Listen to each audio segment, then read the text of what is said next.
រស់នៅឯកោគ្មានកូនចៅរហូតដល់ចាស់ស្លាប់ធ្វើជាស្ដាយសប្បាយមើលរូបរាងឯងដូចជាតំណងដែរឲ្យវាញាប់ជាងនឹងតិចមើលប៉ុណ្ណឹងបានប៉ាឡាលីឃើញប្រកាសជាសំណងមិនហ៊ានលេងទេតែនេះជាល្បិចបោកប្រាស់តែប៉ុណ្ណោះលោកគ្រូបង្រៀនខ្ញុំពី3 ឆ្នាំទៀតបានទេចុះបង្រៀនឯងយ៉ាងនេះហើយតែចង់ឲ្យយើងបង្រៀនយ៉ាងមួយទៀតឯងកុំជឿឆាវិញមើលលោកគ្រូបង្រៀនអស់បានទេបានតែត្រូវក៏លុយ10លាននៅខែមុនលោកក៏និយាយ10លានបានទេខ្ញុំមានតែ100000ប៉ុណ្ណោះទេខ្ញុំថាឲ្យ10ដុល្លារក៏ឃ្លានដែរដំបងមានមែនតែក្រោយមកតិចទៅមកខ្ញុំជួអស់ទៅហើយហើយយ៉ាងម៉េចហ្នឹងលោកនឹងអស់ហើយតែធ្វើមិនខុសខ្ញុំបានឥឡូវចោលបើខ្ញុំខកលោកគ្រូបានលោកគ្រូយកប្រំជាមួយខ្ញុំទាំងអស់តែគាត់ណាលោកគ្រូជួយបង្រៀនខ្ញុំទៅបានលោកស្បានទៅបើយើងជឿឯងយើងជឿដល់ឯងបើចង់ប្រសាណា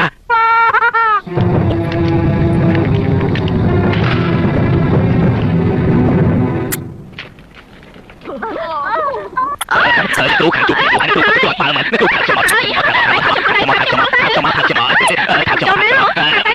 អូនទៅបងខ្ញុំហើយចាំមកនេះតាបងជួបផ្ទះយកភ្លើងហើយ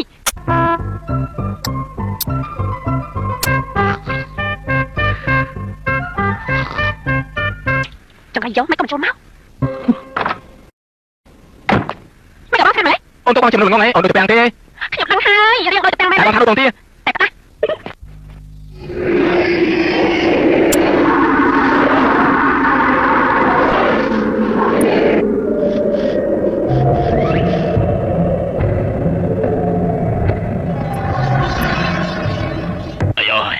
ជួយខ្ញុំផងឲ្យលឿនឡើងជួយខ្ញុំផងហើយឡប់គេស្អីហើយយ៉ាទោះជាចង់កុហកគេក៏ត្រូវបានខុសក្បាលខ្លះដែរណាតើបងជើងចេញទៅរួចហើយចាំមកគិតទៀត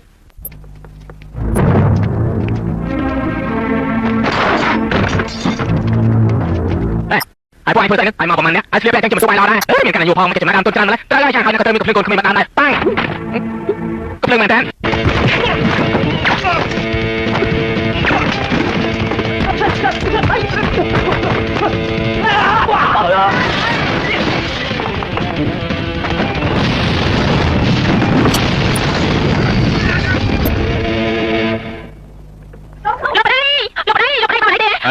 ឲ្យមានណាងាប់លើកនេះជាងម្ដេចទេទៅវិញទៅតែណាគឺទៅហុងកុងបងទៅរកបានឡានលីដើម្បីជំរាបជាមួយទៀតឲ្យផ្ទាល់ដែរហើយបើសិនណាប្រពន្ធសម្ញ្ញាពេលទៅហុងកុងបងទិញជើងពេជ្រឲ្យអូនណាជប់លៀងបងកំណត់ឲ្យបងមិនអាចទិញលៀងពី2ដុល្លារអូនទេហើយឆាប់ទៅអូនទៅជួយផងនេះបងស្អីនិយាយទៅណាអូនក៏ចង់បានជើងពេជ្រដែរអូនឲ្យលោកយ៉ាងនេះមិនយូរទេគង់តែឈួតហើយ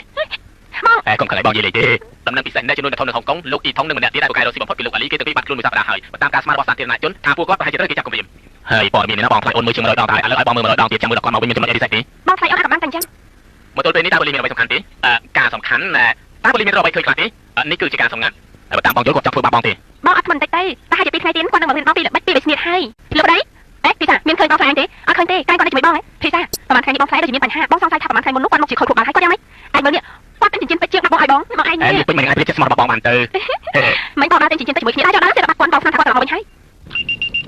យប់នេះម៉ោង8ទៅផ្ទះប៉ាឡាលីជួបខ្ញុំគឺសៀពូលោកនេះអ្នកនាងស្នេហាដំបងមកដល់ហើយសូមជួយអ្នកនាងសួស្ដីសួស្ដីអង្គុយចុះមកអង្គុយទៅមិនក៏កងកាពីច្រើនម្ល៉េះថ្មីនេះមកខ្ញុំបាត់ខ្លួនអត់ច្រើនណាស់ដូច្នេះខ្ញុំជួយអ្នកកាពីបានច្រើនតិចដើម្បីកាពីសុវត្ថិភាពពួកឯងចេញទៅបាយលោកលីអូយ៉ាមកទៅហើយខ្ញុំខ្លាចណាស់មិនបាច់ខ្លាចទេគ្នាជឿច្រើនយ៉ាងនេះអត់ឡើងទៅលើជីកប៉ាល់របស់ខ្ញុំហើយបើវាទៅកោះហើយដើម្បីរកស៊ីអាហារសមុទ្រទៅល្អទេខ្ញុំអាចថតអាហារមកបានហើយទៅខ្ញុំមានរកសារស្បែកលោកនេះរកសារស្បែកហ៎